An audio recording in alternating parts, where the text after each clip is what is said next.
안녕하세요. 노선우시 스시에게 오신 것을 환영합니다. 이번 영상은 스시 윤술 디너 방문입니다. 일전에 디너 런치 모두 업로드한 적이 있는데요. 이쪽으로. 올해 2월부터 디너의 경우 기존 8만원에서 12만원으로 인상된 이후 첫 방문이라서 기존 대비 어떻게 바뀌었을지 궁금하기도 해서 디너로 방문하게 되었습니다.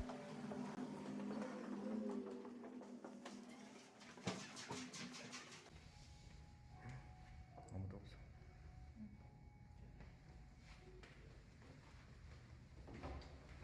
참 이번에 정확하게 셰프님께 확인을 했는데요. 윤슬이 셰프님의 아기 태명인 줄 알았는데 작년 말에 태어난 아드님의 본명이라고 하시네요. 이 부분 저도 잘 몰랐는데 정정하겠습니다.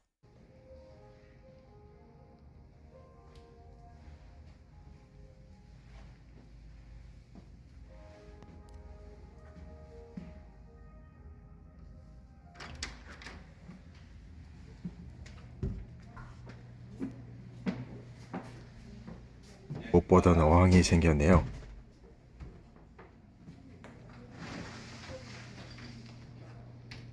팔인석이 전부인 아담한 실내이고요. 셰프님의 성향인지 인테리어가 참 단촐합니다. 이번에 보니까 코키지도 2만원에서 3만원으로 인상이 되었더라고요. 살짝 고민하게 만드는 코키지 가격인데요. 이날 보니까 모든 분들이 와인을 가져오셨습니다. 저도 물론 마찬가지이고요. 세팅은 여전하고요.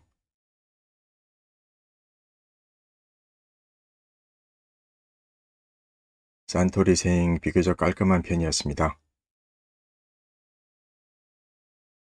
주진우 셰프님 또 나름 퍼포먼스 겸 뿌리와사비 직접 갈고 있으셨고요. 주류 메뉴판입니다. 사실 이 메뉴판을 다른 블로그를 통해서 보면서 사케 절대 가격들이 너무 높더라고요. 그래서 코키지 내고 먹는 게 더 싸겠다 싶어 결국 샴페인을 들고 갔습니다. 주진우 셰프님은 스시 산원에서 처음 배웠고요. 그때 손승현 셰프님과 같이 근무를 하셨는데 그러다 보니 제대로 서브를 받았던 것은 산원청에서였습니다. 이후 손 셰프님의 스시 유리 오픈을 도와주시다가 여기 윤술은 2020년 여름께 오픈하셨습니다. 디너 12만원 시작합니다. 전형적인 미들급 가격대입니다. 시작은 차원무시입니다. 오픈 때부터 이렇게 나왔는데요. 다시 국물만 위에 올려놓으신 것 같습니다. 보통의 양소스 마냥 걸쭉한 것 없이 깔끔한 맛입니다.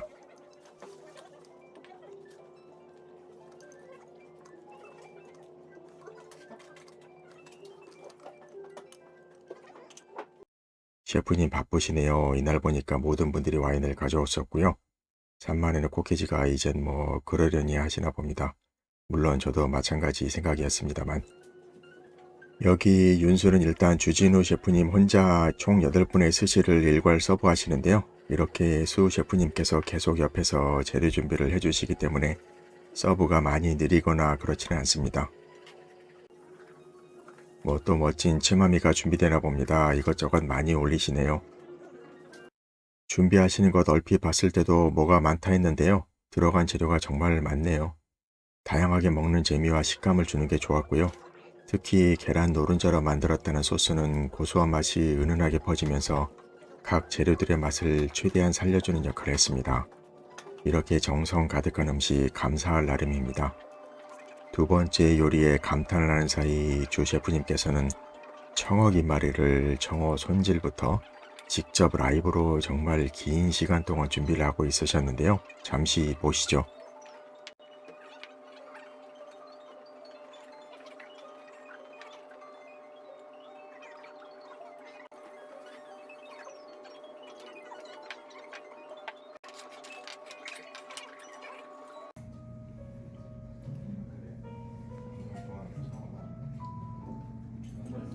드디어 니식맞기 나왔습니다. 정말 시간 오래 걸렸었거든요. 신선한 청어와 안에 들어간 쪽파가 또 은근 강하지 않게 은은하게 그 향이 퍼지는 것 정말 좋았습니다. 또 그 사이 수 셰프님께서는 다음 순서를 준비하고 있으시네요. 두 셰프님들 합이 정말 잘 맞는 것 같습니다. 찐전복이 나왔는데요. 이게 온도감 거의 없이 살짝 차갑게 내어주셨습니다. 그런데도 전복향이 꽤 강하게 올라오는 편이었고요. 개우 소스가 정말 진득했습니다. 안 그래도 여쭈었더니 개우만 100% 넣은 것이라고 하시고요. 껍질 쪽을 아부리한 매지막으로 나왔습니다. 살 자체가 매우 부드러웠고요. 또 소스에 은은하게 유자향이 나는 것 같은데 참치와 참 잘 어울렸습니다. 여기저기 뿌리와사비를 막 넣어 먹었는데요. 감사하게도 계속 리필을 해주셨습니다. 와사비가 많이 맵지 않고 좋더라고요. 이것도 멋진 치마비가 나왔습니다. 남발개 위에 우미부도라는 해조류를 올려주셨는데요. 톡톡거리면서 은은하게 퍼지는 바다향이 정말 좋았고요. 식초를 베이스로 만들었다는 젤리가 상큼함을 더해주면서 전체적인 맛을 잡아주는 역할을 했습니다.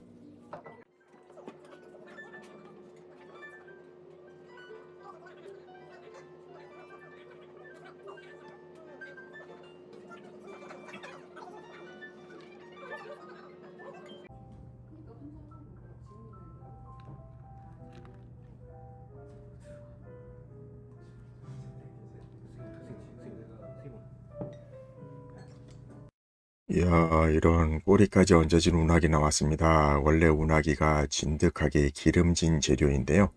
같이 내어주신 산초 열매가 딱 그 기름짐과 살짝 비릿할 수도 있는 맛을 잡아주는 역할을 했습니다. 여태까진 운하기만 내어줘도 감사하게 먹었는데요. 또 이렇게 산초 열매까지 같이 주시는 센스 아주 칭찬합니다. 바지락 가득했던 스이몬으로 잠시 입가심 해주시고요. 전어가 나오려나 봅니다. 사이즈가 작은 게 기대감을 더 상승시키는 것 같습니다.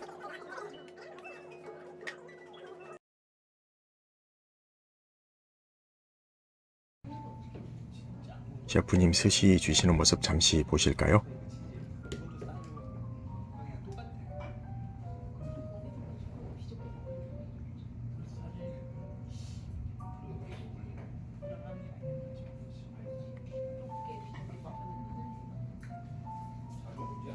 심하지요? 스시 첫 점은 시마아지입니다. 믿고 가는 스시 재료인 시마아지는 서걱거린 식감 아주 좋았고요. 샤리 맛이 정말 궁금했는데 이게 적초의 굽굽한 그 맛이 아주 은은하게 퍼지는 데다 알알이 느껴지는 질감도 완전 대박이었습니다. 또 한 단계 업그레이드가 된 듯한 느낌이었습니다. 갈치? 저도 듣고 놀라서 다시 한번 되물었는데요. 갈치는 아주 신선한 것을 사시미로 먹어본 적 있는데 또 이렇게 스시로 내어주시는 것 처음입니다. 완전 기대가 되더군요.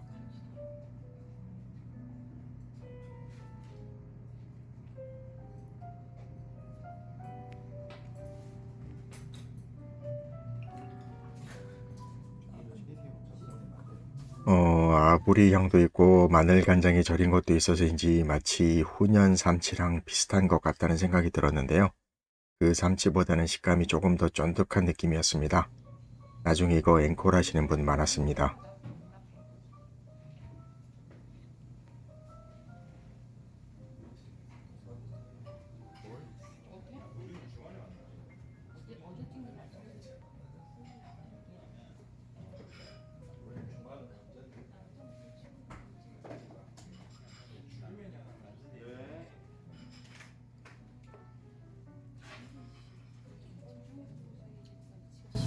성중입니다.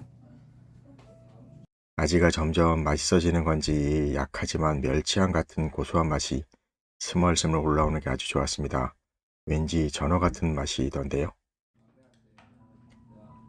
우니를 자랑 겸 포토타임 겸 박스채에 꺼내셔서 준비 중에 있으시네요.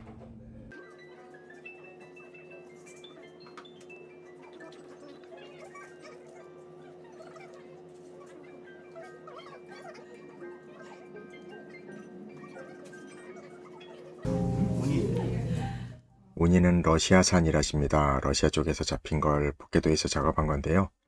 지역적인 것도 생각해보면 북해도산에 가장 가까운 맛을 내는 녀석입니다. 김도 바삭해서 더없이 좋았습니다.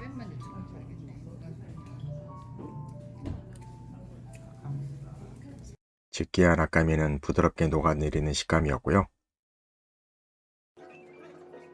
문어가 나오려나 봅니다.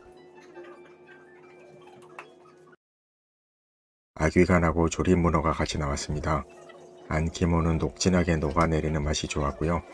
뿌리 와사비 같이 얹어 먹으니 더 좋았던 것 같습니다. 문어는 적당하게 씹히는 식감을 주는 정도의 조림이었고요.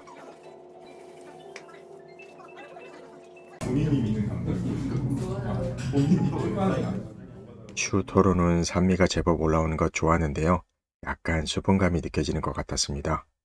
그런데 아까 아까미도 그렇고 이번에 슈토로도 그렇고 적초에 약하게 굽굽한 사리가 이런 산미들과 은근 잘 어울린 것 같다는 생각이 들었습니다. 오토로는 마블링이 과하지 않아서 그랬는지 기름짐이 적당한 정도였고요. 이어 오버로 올린 아마에비 나왔습니다. 왠지 앞선 비교적 기름진 스시들의 입안을 정리해주는 듯한 느낌이 들었습니다.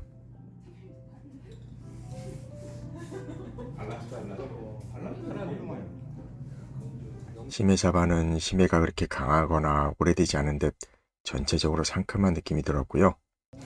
그리고 이날 안주거리가 많았는지 샴페인을 그새다 비웠더라고요. 코스가 조금 더 남은 것도 있고 술은 조금만 더 있으면 괜찮겠다 싶어서 도쿠리를 주문했습니다. 솥밥이네요. 뭔가 더 가미가 된 것은 아닌 것 같고요. 밥만 따로 하신 것 같습니다. 금태구이가 나왔습니다. 밑에 깔린 게 아까 그 솥밥인데요. 사실 여지껏 이런 덮밥류 예를 들어 카이센동이나 생선구이 올라간 요리들 밑에 깔린 밥은 보통 그냥 스시 주시는 그 사리를 썼던 것 같은데요. 이렇게 따로 밥을 해서 올려주신 경우는 거의 처음인 것 같습니다. 왠지 그래서 더 고슬고슬한 느낌의 밥과 짜지 않게 간이된 부드러운 금태구이가 너무나 잘 어울렸고요.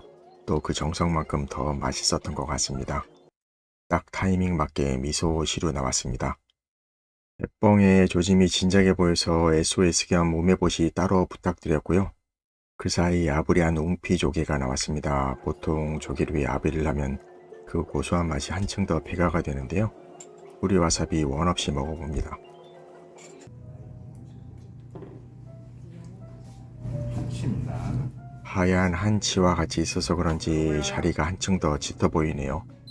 아무래도 이 한치대가 그 적초사리의 맛을 더 제대로 느낄 수 있었는데요. 그 꿉꿉한 감이 그렇게 강하지는 않고요. 사실 은은하다라는 것과 어울릴지는 모르겠는데 이게 은은하게 퍼지는 꿉꿉함, 또 뒷단에 살짝 고소한 맛도 올라오는 그런 꿉꿉함.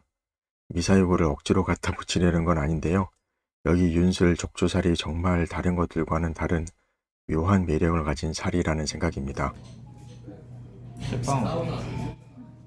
잿방어는 뱃살 부위를 내어주셨고요.